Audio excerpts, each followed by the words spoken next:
గచ్చిబౌలిలో కాల్పులు కలకలం రేపాయి. Most wanted criminal Prabhakar constable వెంకట్రామిరెడ్డిపై కాల్పులు జరిపాడు. ప్రభాకర్ పబ్లకు వస్తాడన్న సమాచారంతో కొన్ని రోజులుగా పబ్లపై నిఘా పెట్టారు పోలీసులు. అయితే పోలీసులను చూసిన ప్రభాకర్ కానిస్టేబుల్ వెంకట్రామిరెడ్డిపై 2 రౌండ్ల కాల్పులు జరిపాడు. దీంతో కానిస్టేబుల్ వెంకటరెడ్డి తొడలోకి ఓ బుల్లెట్ దూసుకెళ్లింది. పబ్ సిబ్బందితో కలిసి ప్రభాకర్ ను అదుపులోకి తీసుకున్నారు. గాయపడిన కానిస్టేబుల్ వెంకట్రామిరెడ్డిని హాస్పిటల్ కు తరలించారు. గచ్చిబౌలిలోని ప్రిజం పబ్ లో ఈ ఘటన జరిగింది.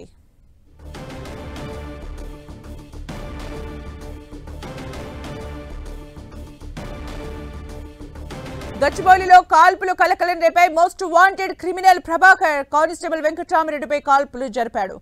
ప్రభాకర్ పబ్లకు వస్తాడన్న సమాచారంతో కొన్ని రోజులుగా పబ్లపై నిఘా పెట్టారు పోలీసులు. అయితే పోలీసులను సూచన ప్రభాకర్ కానిస్టేబుల్ వెంకట్రామిరెడ్డిపై 2 రౌండ్ల కాల్పులు జరిపాడు. దీంతో కానిస్టేబుల్ వెంకటరెడ్డి తొడలోకి ఓ బుల్లెట్ దూసుకెళ్లింది. పబ్ సిబ్బందితో కలిసి ప్రభాకర్ ను అదుపులోకి తీసుకున్నారు. గాయపడిన కానిస్టేబుల్ వెంకట్రామిరెడ్డిని హాస్పిటల్ కు తరలించారు.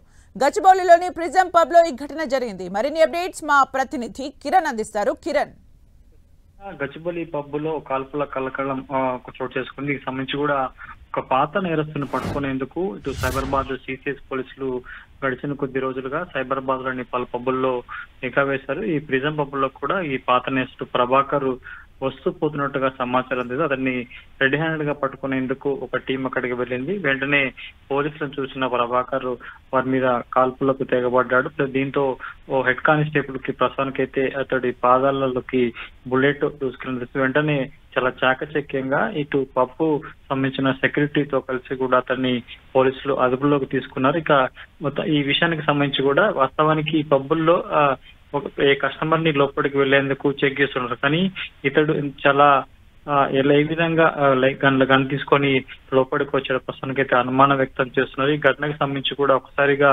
అక్కడ కాల్పులకు తెగబడడం, వెంటనే ఆ సెక్యూరిటీతో పాటు కస్టమర్లు కూడా అక్కడికి వెళ్లి అతన్ని పట్టుకునే ప్రయత్నం చేశారు. దీంతో ప్రస్తుతానికైతే అతన్ని ఎట్టకేళ్లకు చాలా చాకచక్యంగా పబ్బు సంబంధించిన సెక్యూరిటీతో కలిసి స్థానిక పోలీసులు అతన్ని అదుపులోకి తీసుకుంది. గతంలో ఇతడు 2 తెలుగు రాష్ట్రాల నుంచి కూడా చాలా మోస్ట్ వాంటెడ్ క్రిమినల్ గా చెప్తున్నాడు. ఇప్పటికే దీనికి సంబంధించి 100కు పైగా ఇతని మీద కేసులు ఉన్నాయి. పలు కేసుల్లో పోలీసులు కళ్ళుగప్పి తిరుగుతున్నట్టుగా తెలిసింది. అందులో భాగంగానే పోలీసులు పక్కా సమాచారంతో ప్రిజం పబ్ కి వస్తున్న సమాచారంతో కూడా అక్కడికి వెళ్లి అతను రెడ్ గార్డ్ పట్టుకునే ప్రయత్నం చేశారు. కానీ అతడు కాల్పులతో తెగబడడంతో ప్రస్తుతానికైతే ఒక హెడ్ కానిస్టేబుల్ కి అయింది. దీనికి సంబంధించి కూడా ప్రస్తుతానికైతే హాస్పిటల్లో చికిత్స పొందుతున్న వెంకట్రామిరెడ్డిని సైబరాబాద్ సిపితో పాటు డీసీపీ కూడా పరామర్శించారు. మరికొద్ది సేపట్లో ఈ ఘటనకు సంబంధించి కూడా పూర్తి వివరాలను మీడియాకి వెల్లడించబోతున్నారు. సుమిత్ర, అంటే Kiran, Prabhakar most wanted criminal గా ఉన్నాడు. అతనిపైన ఎలాంటి నేరారోపణలు ఉన్నాయి? ఎప్పటి నుంచి పోలీసులు ఆయన కోసం గాలిస్తున్నారు? గత 2 ఏళ్లుగా ఇతడు అక్కడి నుంచి బయటకు వచ్చి native belongs to Chittoor, Irukapalli village, Chittoor. ఒకటే సింగిల్ అఫెండర్. ఇరుకపల్లి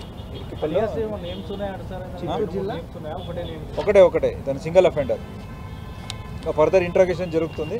ఇంకా ఫర్దర్ వచ్చినాక మేము మీకు చెప్తాం, తెలియపోతాం.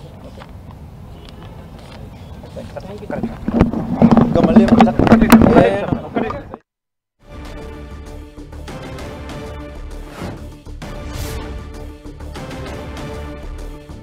కిరణ్, ప్రస్తుతానికైతే ఈ కాల్పుల ఘటనకు సంబంధించి కూడా వినీత్ మీడియాకి వివరాలు వెల్లడించారు. గత కొద్ది రోజులుగా ఈ ప్రభాకర్ కోసం ఇటు సైబరాబాద్ అవుట్స్కర్ట్స్ ప్రాంతాల్లో కూడా తనిఖీలు చేసినట్టుగా తెలుస్తుంది. ఆ ప్రిజం బార్కి గతంలో 2-3 సార్లు వచ్చినట్టుగా పక్కా సమాచారం ఇటు సిసిఎస్ పోలీసులకు అందిన నేపథ్యంలో వారు అక్కడికి అంతకు ముందే చేరుకున్నారు. అతన్ని రెడ్ హ్యాండెడ్ గా పట్టుకునే ప్రయత్నం కూడా పోలీసులు చేయబోయే క్రమంలో కూడా ఒకసారిగా అతడి వెంట ఉన్న పిస్తోలు తీసి ఆ పోలీసులను గమనించి కాల్పులు జరిగినట్టు తెలుస్తుంది. ప్రస్తుతానికైతే ఇటు అతన్ని చాలా చాకచక్యంగా పోలీసులు పట్టుకోవడం జరిగింది. గతంలో 2 తెలుగు రాష్ట్రాలకు సంబంధించి కూడా 100కు పైగా ఇతని మీద ఇటు పలు కేసులు ఉన్నాయి. పోలీసుల కళ్ళుగప్పి తిరుగుతున్నట్టు తెలుస్తుంది. కాబట్టి గత కొన్ని రోజులుగా పరాలున్న పోలీసులు ప్రస్తుతానికైతే ఎట్టకేలకు సైబరాబాద్ సిసిఎస్ పోలీసులు అదుపులోకి తీసుకున్నట్టు తెలుస్తుంది. ఇక ప్రస్తుతం ప్రభాకర్ చేతిలో మోకాళ్ళు పాదాలకి కాలు బుల్లెట్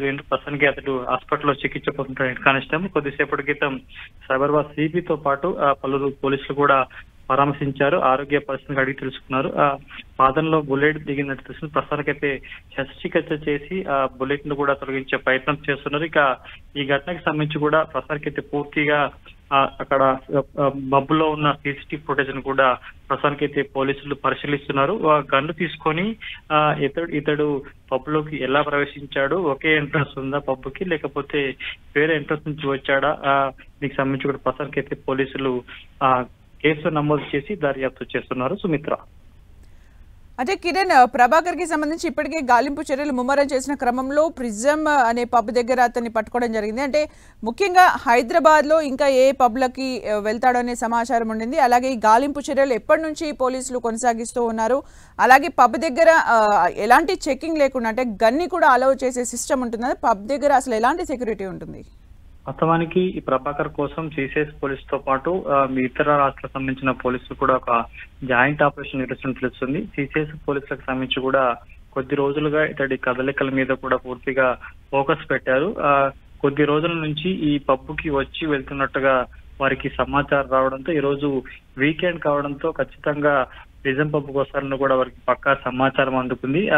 ప్రభాకర్ పబ్బుకి రాకముందే పోలీసులు అక్కడికి చేరుకుని అతడి వచ్చిన తర్వాత పట్టుకునే ప్రయత్నం కూడా చేశారు. కానీ ప్రస్తుతానికి ఈ కాల్పుల ఘటనకు సంబంధించి కూడా పబ్బుకు సంబంధించి కూడా కొంత భద్రతా లోపాలు ఉన్నట్లుగా వెలుగుతుంది. ఎందుకంటే కస్టమర్ని ఎవరైతే పబ్బులో కానీ రెస్టారెంట్లకు వెళ్ళేటప్పుడు కొంత తనిఖీ చేస్తుంటారు. పూర్తిగా చెక్ చేసిన తర్వాత కూడా కస్టమర్ని పబ్ లో లోపలికి ఎలా చేస్తారు. కానీ ఒక వెపన్ తో ఒక మోస్ట్ వాంటెడ్ అనే ఒక పర్సన్ పబ్ లోకి ఏ విధంగా చేరుకున్న ప్రస్తుతానికి అయితే కొంత చర్చనీయాంశం మారింది.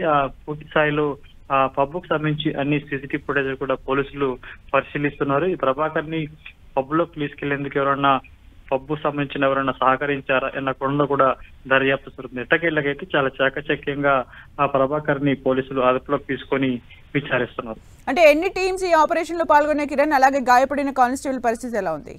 ప్రస్తుతానికైతే 3 నుంచి 3 టీంలు పాల్గొన్నట్టుగా తెలుస్తుంది. పక్కా సమాచారంతో ఈ పబ్బుకు వస్తున్నట్టుతో CCS సంబంధించిన పోలీసులు కూడా 3 వెళ్ళినట్టుగా తెలుస్తుంది. ప్రస్తుతానికి ఇటు ప్రభాకర్ చేతిలో గాయాలపాలైన కానిస్టేబుల్ కూడా ఆరోగ్య పరిస్థితి నిలకడగా ఉన్నట్టు తెలుస్తుంది. కొద్దిసేపటి క్రితం సైబరాబాద్ CP కూడా నేరుగా అతడు చికిత్స పొందుతున్న హాస్పిటల్కి వెళ్లారు. పాదానికి సంబంధించిన దాంట్లో బుల్లెట్ దిగడంతో కొంత శస్త్రచికిత్స చేసి ఆ బుల్లెట్ ను కూడా తొలగించినట్టుగా తెలుస్తుంది. అలాగే ప్రభాకర్ ని పట్టుకోవడంలో పబ్ సిబ్బంది కూడా హెల్ప్ చేసినట్టుగా తెలుస్తుంది. ఒక్కసారిగా అంటే ఇలాంటి కాల్పుల ఘటన జరిగిన తర్వాత పబ్ దగ్గర ఎలాంటి పరిస్థితి కనిపించింది? ఒకసారిగా షాక్ గురయ్యారు. ఏం జరుగుతుందో అర్థం కాని పరిస్థితి. ఒకసారిగా అటు ప్రభాకర్ చూసి పోలీసులను చూసి ప్రభాకర్ కాల్పులకు తెగబడడం, వెంటనే కూడా అక్కడ ఉన్న వారంతా కూడా ఒకసారిగా ప్రాణాలను అరచేతిలో పెట్టుకొని పరుగులు తీసినట్టుగా తెలుస్తుంది. కానీ ఈ పోలీసులు మఫ్టీలో ఉన్న పోలీసులకి అక్కడ సెక్యూరిటీ సిబ్బంది కూడా కొంత సహకారాలు అందించినట్టుగా తెలుస్తుంది. వెంటనే పోలీసులను చూసి ప్రభాకర్ వాళ్ళ మీద కాల్పు జరిగే క్రమంలో కూడా వెంటనే అతన్ని కింద పడేసి పూర్తిగా వాళ్ళ హ్యాండర్ లో తీసుకునే ప్రయత్నం కూడా చేశారు. ఎందుకంటే ఒక టీం మాత్రమే వెళ్ళింది, వారి దగ్గర వెపన్స్ ఉన్నాయి. వెపన్స్ తీసి అతని మీద ఆపోజిట్ ఫైర్ చేసే క్రమంలో కూడా ఒకసారిగా అతడు వెపన్ తీసి పోలీసుల మీద దాడి చేయడంతో కూడా వెంటనే సెక్యూరిటీ సిబ్బంది బౌన్సర్లు కూడా ఆ ప్రభాకర్ ని నేల మీద పడేసి పట్టుకున్నట్టుగా తెలుస్తుంది. ప్రస్తుతానికి ఇది ఘటనకు సంబంధించి చాలా చాకచక్యంగా ఇటు పబ్కు సంబంధించిన సెక్యూరిటీ కూడా కొంత పోలీసులకు సహాయక శాఖలు చేసినట్టుగా మనం చెప్పి ఎట్టకెళ్ళకి వెంటనే స్థానిక పోలీసులు అక్కడ చేరుకుని ఆ నిందితుడిని అదుపులోకి తీసుకున్నారు. Thank you Kiran for the updates.